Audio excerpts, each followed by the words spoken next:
എല്ലാവർക്കും നമസ്കാരം. ഇന്നത്തെ നമ്മുടെ വീഡിയോ പച്ചക്കറി ചെടികൾക്കാണെങ്കിലും പൂച്ചെടികൾക്കാണെങ്കിലും മഴക്കാലത്ത് ഏത് രീതിയിലുള്ള വളങ്ങൾ കൊടുത്താലാണ് അത് ചെടികൾക്ക് പ്രയോജനം ചെയ്യുന്നതെന്നാണ് കാണിക്കുന്നത്.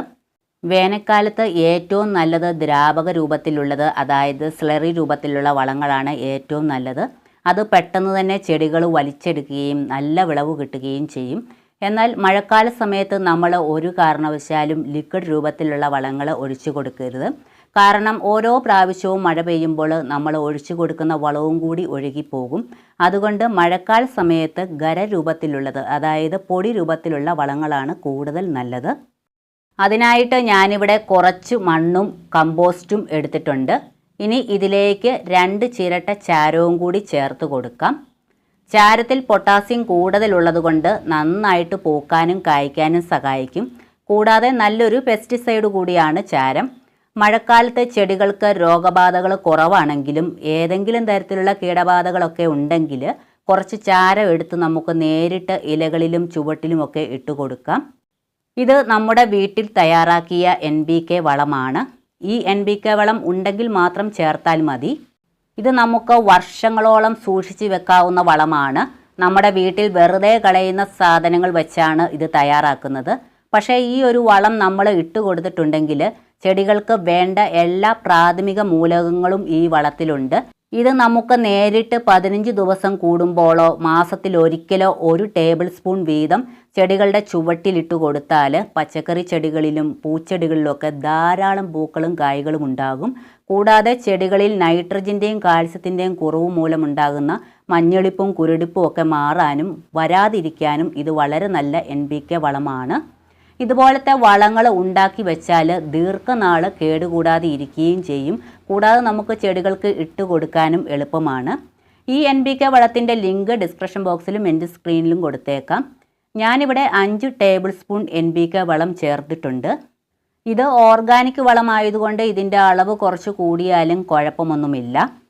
ഇനി നമുക്ക് ഇതെല്ലാം കൂടി മിക്സ് ആക്കാം. അപ്പോൾ നിങ്ങളുടെ കൈവശം ചാണകപ്പൊടി, വേപ്പിൻ പിണ്ണാക്ക് ഇവ ഉണ്ടെങ്കിൽ അതും കൂടി ചേർത്ത് മിക്സ് ആക്കാം. ഈ മഴക്കാല സമയത്ത് മണ്ണിൽ നിന്നുണ്ടാകുന്ന രോഗങ്ങളൊക്കെ പ്രതിരോധിക്കാൻ നല്ലതാണ് വേപ്പിൻ പിണ്ണാക്ക്.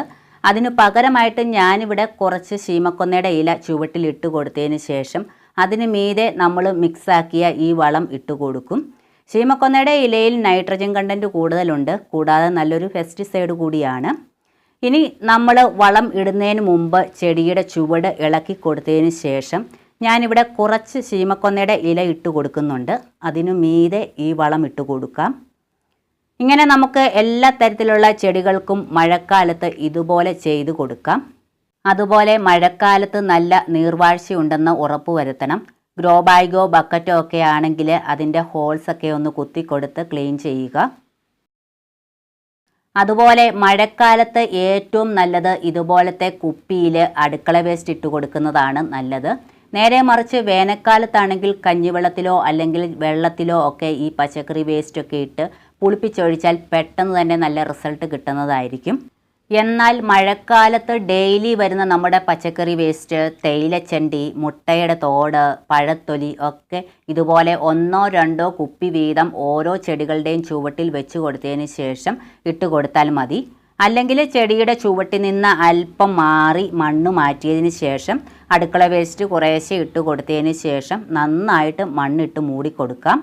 മഴക്കാലത്ത് ചെടികളിൽ വാട്ടരോഗവും മഞ്ഞളിപ്പും ഒക്കെ കൂടുതലായിട്ട് കാണാറുണ്ട്. അതിൻ്റെ കാരണമെന്ന് വെച്ചാൽ നമ്മൾ ഇട്ട് കൊടുക്കുന്ന വളങ്ങളൊക്കെ മഴയത്ത് ഒലിച്ചു പോകുന്നത് കാരണം മണ്ണിൻ്റെ pH വാല്യൂയിൽ വരുന്ന വ്യത്യാസങ്ങൾ മൂലമാണ് ഇങ്ങനെ വരുന്നത്. അതിനെ ചെറുത്ത് നിൽക്കാനായിട്ട് കുമ്മായം ചേർത്ത് കൊടുത്താൽ മതി. നമ്മൾ ഇട്ട് കൊടുക്കുന്ന വളങ്ങൾ വലിച്ചെടുക്കാനുള്ള കഴിവ് നമ്മുടെ ചെടികളുടെ വേരിന് കിട്ടാൻ വേണ്ടിയിട്ടാണ് നമ്മൾ കുമ്മായം ഇട്ട് കൊടുക്കുന്നത്. ചെടിയുടെ ചുവട്ടിൽ നിന്ന് അല്പം മാറ്റിയിട്ട് 1 ടേബിൾ സ്പൂൺ കുമ്മായം ചേർത്ത് മണ്ണുമായിട്ട് മിക്സ് ചെയ്യുക. മഴ സമയം ആയതുകൊണ്ട് മണ്ണിൽ നനവ് ഉള്ളതുകൊണ്ട് നേരിട്ട് 1 ടേബിൾ സ്പൂൺ ഇട്ട് കൊടുത്ത് മണ്ണുമായിട്ട് മിക്സ് ആക്കിയാൽ മതി. അല്ലെങ്കിൽ 1 ലിറ്റർ വെള്ളത്തിൽ 1 ടേബിൾ സ്പൂൺ കുമ്മായം ചേർത്ത് കലക്കിയതിന് ശേഷം ഒഴിച്ചു കൊടുത്താലും മതി. കുമ്മായത്തിൽ ഏറ്റവും കൂടുതൽ ഉള്ളത് കാൽസ്യമാണ്. ഈ കാൽസ്യത്തിൻ്റെ കുറവ് മൂലവും ചെടികളിൽ മഞ്ഞളിപ്പും മറ്റും ഉണ്ടാകുന്നത്. അപ്പോൾ ഞാനിവിടെ കുമ്മായത്തിന് പകരമായിട്ട് ചെയ്യുന്നത് മുട്ടത്തോട് ഉണക്കി പൊടിച്ച് വെച്ചിട്ടുണ്ട്. മുട്ടത്തോടിൽ 97% കാൽസ്യം കാർബണേറ്റ് ആണ്. അത് മുടങ്ങാതെ 15 ദിവസം കൂടുമ്പോൾ 1 ടേബിൾ സ്പൂൺ വീതം ഇട്ട് കൊടുക്കാറുള്ളത് കൊണ്ട് കുമ്മായം ചേർക്കുന്നില്ല. കുമ്മായമാണ് ചേർക്കുന്നതെങ്കിൽ മാസത്തിലൊരിക്കൽ 1 ടേബിൾ സ്പൂൺ ചേർത്ത് കൊടുത്താൽ മതി. കുമ്മായം ചേർത്ത് 10 ദിവസം കഴിഞ്ഞ് ചെടികളിൽ മറ്റ് വളങ്ങൾ ചേർത്ത് കൊടുക്കാവൂ.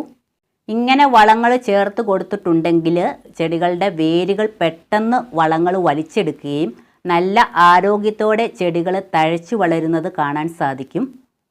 ഇങ്ങനെയൊക്കെ നമ്മൾ മഴക്കാലത്ത് ശ്രദ്ധിച്ചിട്ടുണ്ടെങ്കിൽ നമ്മുടെ എല്ലാ പച്ചക്കറി ചെടികളും പൂച്ചെടികളുമൊക്കെ ആരോഗ്യത്തോടെ വളരുകയും നല്ല വിളവ് ഉൽപ്പാദിപ്പിക്കാനും പറ്റും. അപ്പോൾ എല്ലാവരും ഇതുപോലെ ട്രൈ ചെയ്ത് നോക്കുക. ഇന്നത്തെ വീഡിയോ നിങ്ങൾക്ക് ഇഷ്ടമായാൽ ലൈക്ക് ചെയ്യാനും ഷെയർ ചെയ്യാനും കമൻറ്റ് ചെയ്യാനും സബ്സ്ക്രൈബ് ചെയ്യാനും മറക്കരുത്. സബ്സ്ക്രൈബ് ചെയ്തതിന് ശേഷം തൊട്ടടുത്ത് കാണുന്ന ബെല്ലൈക്കൺ ക്ലിക്ക് ചെയ്യുകയാണെങ്കിൽ ഞാനിടുന്ന വീഡിയോസിൻ്റെ നോട്ടിഫിക്കേഷൻ യഥാസമയം നിങ്ങൾക്ക് കിട്ടുന്നതായിരിക്കും. അപ്പോൾ മറ്റൊരു നല്ല വീഡിയോയുമായിട്ട് വീണ്ടും വരാം.